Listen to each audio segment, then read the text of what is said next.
Can you rule out any changes to negative gearing and capital gains tax? Yes. How hard is it for the 50th time? I told people we wouldn't make changes. The proof's in the pudding, Andrew. That my word is my bond. Going, we are you guys. That's what it felt like. And I really want to laugh out loud, but I'll just keep this stupid smirk on my face and just keep going with this. Yep. 3, 2, 1. So the budget was revealed last night, mate. Yep. Why is he always freaking smirking when he's doing it? We'll talk about that because it was a bad news budget where he's going to peel a whole lot of money off people. You'd have thought he'd have been quite solemn. Yeah, but he kind of sold it like this is the best thing good ever for the average to poor people. Yeah. That's how he sold it. But it wasn't. What are they getting? Nothing. Nothing this year. So Dr. Evil said that it was the most ambitious budget in decades, when what he should have said is that it's the most socialist budget in decades, where wealth through investment and family trusts is being eroded and placed back into government coffers to be spent on government projects, not on the population and not on the debt. Yep. Well, it makes sense because they have no money otherwise. Yeah, but they're spending it. The $10 billion they're going to get out of it is going to go. One good thing they are, that Labour have always been good at spending other people's money. Exactly right. Yeah. They've always been the best at that. So the evil doctor has been serious about making housing more affordable for the younger generation. He would have stripped cost out of the government taxes and fees. In Sydney, as we know, 49% of new house costs is government taxes and fees. This has increased a lot over the last 20 years from the 35 or 40% that it was back then. So median house price in Sydney, mate, in 2005 was $500,000. Yep. Tax take was approximately $185,000. All right? So we're talking 20 years ago. In 2026, the median house price in Sydney is $1.5 million and the tax take is $735,000. This rise in government take has well and truly outstripped inflation, wages, and indeed property prices, mate. It's grown even faster than that. So why haven't they seen the issue and the consequences that it's causing and helped out by reducing stamp duty or regulatory fees? Yeah, stop raising the energy ratings. From going to 6 to 7 star, $32,000 added through regulatory and other changes to get it to 7 stars. I mean, really, the only thing I heard last night that I thought, oh, finally, it was the 20% gas, extra gas they're going to keep in our country. Well, again, without giving it away for nothing. Yeah, well, yeah. So I was like, the 80% unreal. So, but are they going to like smash us with extra gas bloody prices? Don't know. Who knows? Didn't say a lot about it, did he? So Dr. Evil Jim Chalmers said it 100 times in the lead up and the introduction of the budget that this was a responsible budget built upon making real savings with future generations in mind. He talked about on the night $63.8 billion worth of savings. He said that number a few times. One day after the budget, they're now calling it a saving and reprioritisation of the $63.8 billion. So let's have a look at how they're saving. They're going to save $36 billion in NDIS by pushing 160,000 participants out of the NDIS and into state-run programs. Oh, God. So there's no actual saving. No. It's going to go from one to another. And the problem there is a lot of the people in the NDIS really need the help. Yeah. I mean, there's a lot of fraudulent stuff, but absolutely, there is a lot of people, and it seems to, I don't know about you, but it seems to be affecting the people that actually need it more than the people that are like doing all the dodgy shit. Yep. I agree. It's but pushing it into state programs is just reapportioning the costs. Welcome to Russia. $4.4 billion from infrastructure projects, such as the Inland Rail project, are going to be cut. $3 billion from cuts to private health insurance subsidies for people over the age of 65. If you're a pensioner or over the age of 65 last night, apart from prescription medication, not a lot was done for you. No. You're going to get hurt. There's cuts to grants, research development, as well as to administrative and regulatory processes, but they didn't put numbers around that. No. So it'll be interesting. They were extremely vague. Exactly right. At the end of the day, the government has budgeted to spend more in 26-27 than it did in the current financial year, but they've also budgeted to generate more revenue as well. the upcoming budget predicts a deficit of $31.5 billion. So we're going to spend $31.5 billion more than we make. He's patting himself on the back. I know. It's like, where's the savings? But didn't you think that he was throwing in the war? I mean, how many times did he mention the war? And because of the war, the Gulf, the Straits of Hormuz, or whatever it's called. It's like he made a point of talking about that a lot. So what were the biggest takeaways? Well, every worker will be able to claim a $250 tax offset. Yes, unreal. So that's the big budget sweetener. Yep. That was announced last night. Well, you know what? I'm voting for them next time. For if they're giving me $250, that's more than I'll... And they're not giving it to you once. They're giving it to you every year. Unreal. From 2028. I might be dead in 2028. You'll be alive, mate. Well, That's truly. 2 years from now. You'll be alive. I didn't get that in the... I thought it was from now. Nah, it's from 1 July 2027, but of course you can't put your tax return in until 1 July 2028. Why did they make it then? Yeah, and well... not the end of this? Yeah. Why? It's not.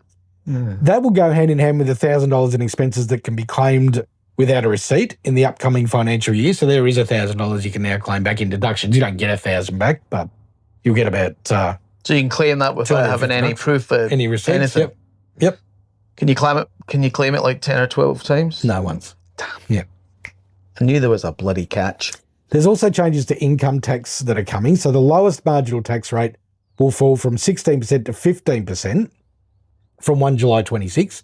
So you will get a pay rise, a little pay bump from 1 July, and then from 15% to 14% from 1 July 2027. So 2 years in a row, you'll get a tax benefit. Unfortunately, you won't feel it because everything else has gone up. Everything else has gone up exponentially. You're going to get. So those earning more than $45,000 a year will gain around $250 per year in each of these years. It's been a kick in the head. But they weren't new. They were things they've promised years ago. So that's, Now, defence budget spending is up $53 billion. That was talked about a lot last night. That's pretty good. Is it? Well, it's over 10 years. Yep. Mate, if Indonesia wanted to come in here tomorrow, they could. What are we going to do? They've got like 10 times more army than we have. And are America going to come out and save us? No. No, so what we need to do is go and spend $1 billion on a really nice red carpet that we can just roll out for any country. Yeah. You know Southeast Asia, the rest of Southeast Asia call Australia the white trash of Southeast Asia, right? That's what we are. Well, mate, we're giving them freebies left, right and centre with the bloody gas. Maybe that's why. Maybe it's a payoff. Maybe. We'll pay you this if you don't come in our country. I don't know why we're giving it to Japan. They've got a less an army than we have. Have they? I thought they're growing theirs. No. So $53 billion. Most of this will be spent on new long-range missiles, drones and submarines. A fair bit of funding will be financed by selling off military land, which has been controversial in itself, mate, because a lot of our training grounds are getting sold off. This will raise defence spending from 2.3 to 3% of GDP. That's a long way short of what Donald Trump demanded Australia spend. He said he expected Australia to spend 3.5% of GDP, or an extra $40 billion per year. Of course, most of that money would then need to be spent in the USA with American weapons companies, but we won't talk about that. There's been an extra $1.2 billion set aside for closing the gap between Indigenous communities and the rest of Australia. They've also committed to doubling the number of remote jobs and economic development programs, as well as improving housing quality and supporting additional grocery stores in remote communities. For what reason? Because they're under-resourced. There's an extra $8.6 billion in road and rail projects, of which almost half is going to Victoria's white elephant, the suburban rail link. Yay. That has already cost Victoria $6 billion, but it hasn't started yet. What? Yes. How much didn't they say it was going to be 3.5? It's going to cost $35 billion for the first leg and 100 and something billion for the whole thing, mate. It's out of control. Wow. What was that bit about digital ID thrown in the middle? Oh, yeah, that was a bit weird, wasn't it? All of a sudden, digital ID. I'm like, what did he say there? I had to go away and do a bit of research on that today.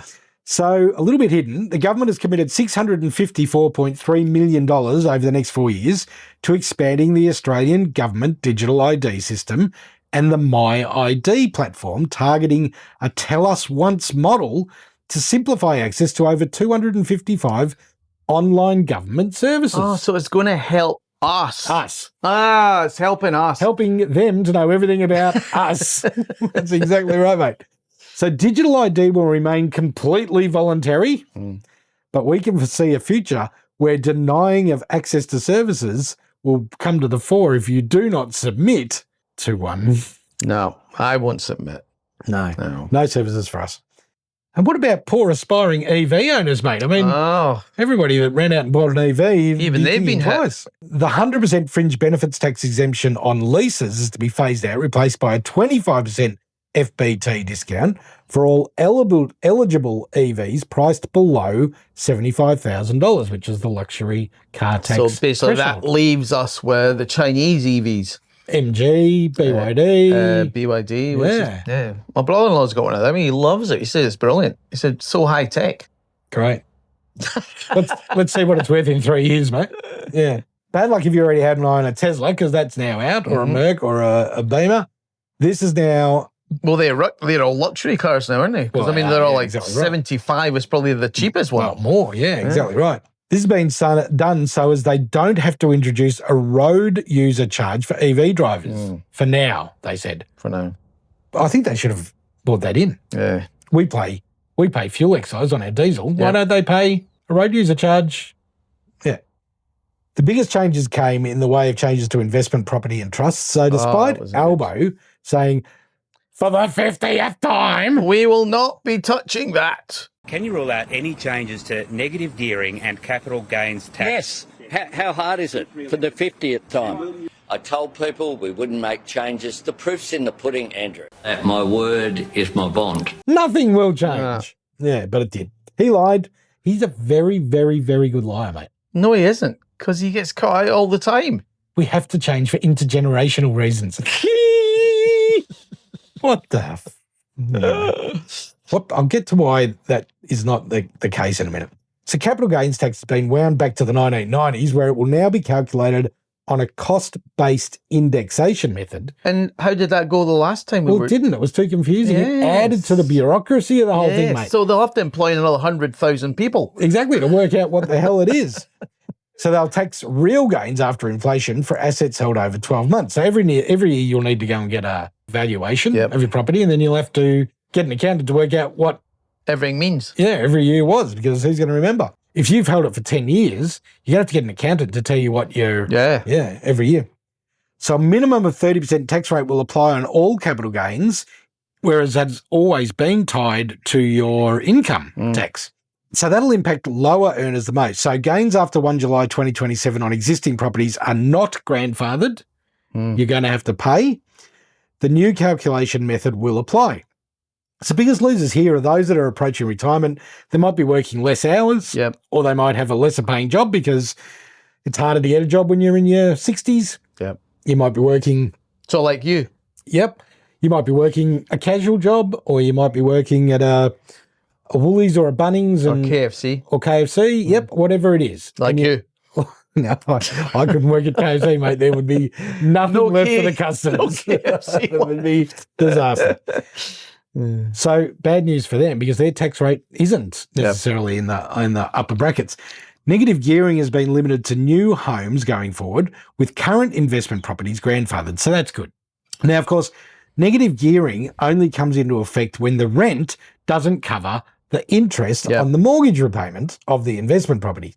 This has helped to keep rents lower than what might have been the case, but not anymore, mate, because if you can no longer make that claim back in the difference between what you're getting paid in rent and the interest you're paying, the rent has to go up. Because why would you lose every month?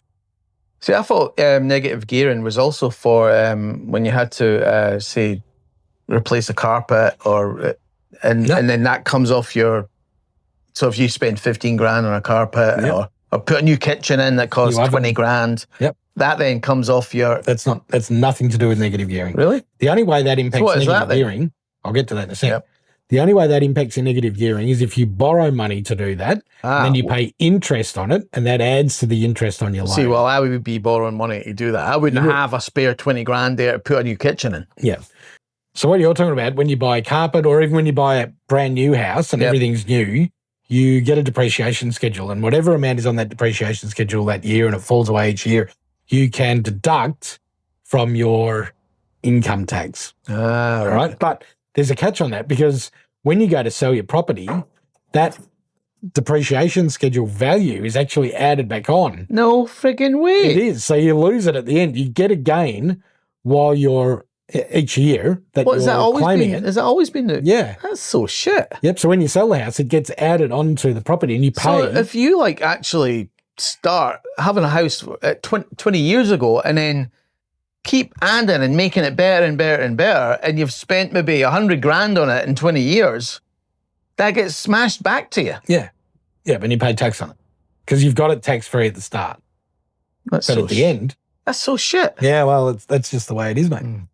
So mum and dad investors that buy an investment property do it for two major reasons, right? The first is they want to lessen the burden and give themselves some financial freedom in retirement, right? So they don't want to rely purely on a pension. They want to have some funds themselves as well. And that's what an investment property or any investment does. Share portfolio, managed fund, whatever it might be. The second is to be able to assist their kids as they look to get into the market. A lot of parents will hang on to investment properties and will it to their kids or put it in a trust or for the kid. For their kids. Yeah. But that's gone now, mate. Yeah. The trust thing's completely stuffed up, isn't it? We'll get to trust in a second. So I don't mind that it will help stimulate new builds a little. And it could mean that mum and dad investors won't be clogging up auctions on existing houses as negative gearing won't apply to those houses, right? But of course, the wealthiest investors that don't rely on negative gearing will still be present. And we all know that a small percentage of investors control the majority of investment property. So 10% of property investors own the majority of investment properties, right? So it's the old 80-20 rule. Yep. So it won't really impact it all that much.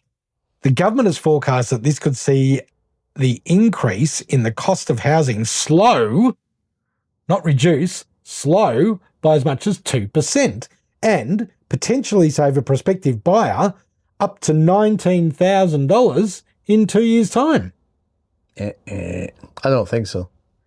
This proves that it's not about making housing more affordable. It's about raising tax revenue, mate. Yep. There is nothing in this reform about making it better for people to buy houses. And 19,000 from a bloody $1 million house. $1.5 million house and you're going to get 19 rubbish.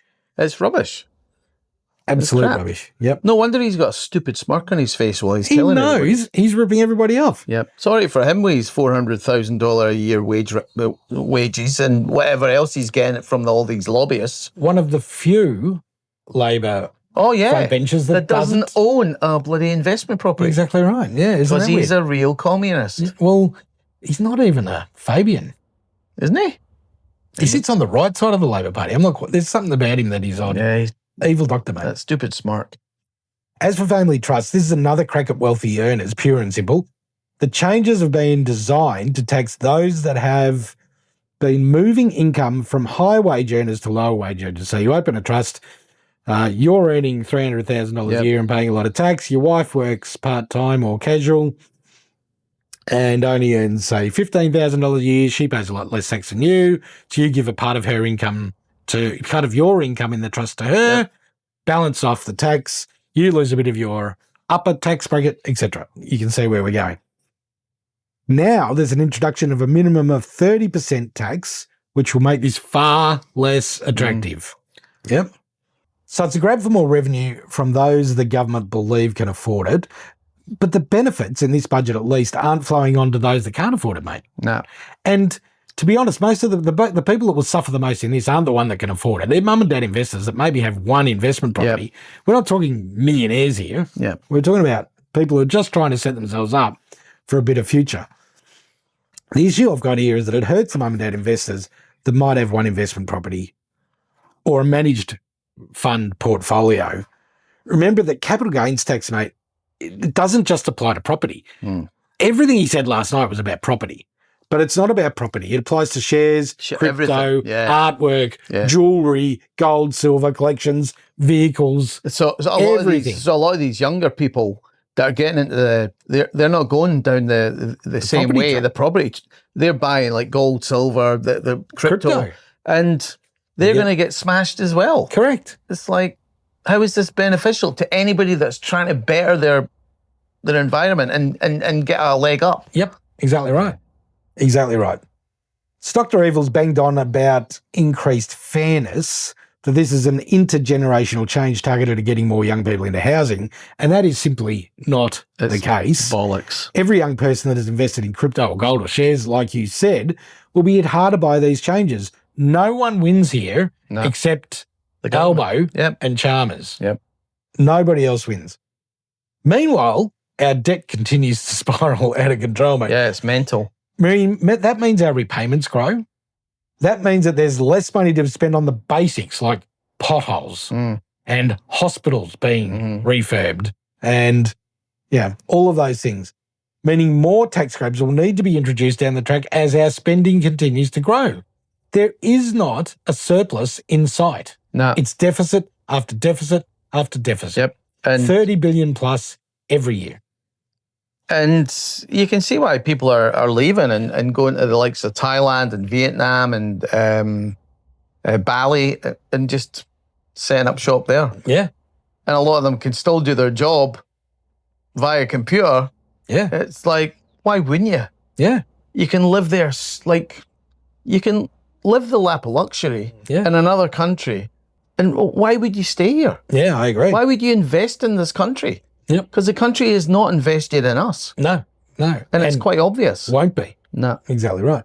So while our government states that our net debt level is sustainable, there's no budgeted surplus in the future. I mean, it's just out of control. Yeah, so if anybody at the last election asked Albo about negative gearing... Oh, well, yeah, that's 50 times I've told you this. We're not going to change it. That's what he said. And here we are, Yep. 12 months later. And he's changed it. Yeah. Yeah, so... Yep. I don't know if that means he's a liar. No, he does. Does it? Yeah, but The liar. a smiling clown liar. Yeah. Him and Jim Chalmers smirky face. you were struggling just to I watch it. couldn't watch him. Thank God we had a really nice Stupid bottle of red. smirk on his face the Yeah. whole time. Yep. Going, we are fucking you guys. That's what it was That's what it felt like. And I really want to laugh out loud, but I'll just keep this stupid smirk on my face and just keep going with this. Yep. Yep. The only thing that distracted you from his stupid smile was his stupid tie. Yep. Oh, the tie and the wine and the all those round chippy things that we had. Cheezels. Yeah, they were. Yeah. They're the best. That kept me.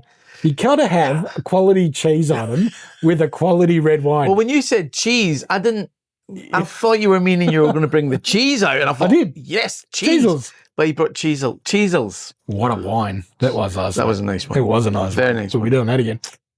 Anyway, everybody, let us know. It was pretty disappointing. Yeah. I mean, if you're gonna reef billions of dollars out of the middle class, lower middle class people, at least give something back to the community. Yep. But we're not getting anything. And if you're going to forcibly watch the budget again, make sure you've got something decent to drink and a big pack of cheezels. A big pack of cheese. Yeah. Just to get you through. All right, everyone, let us know what you think of the budget. Bit of a waste of time. It only hurts people. It certainly didn't help anybody. Yep. Thanks, guys. See ya. See ya.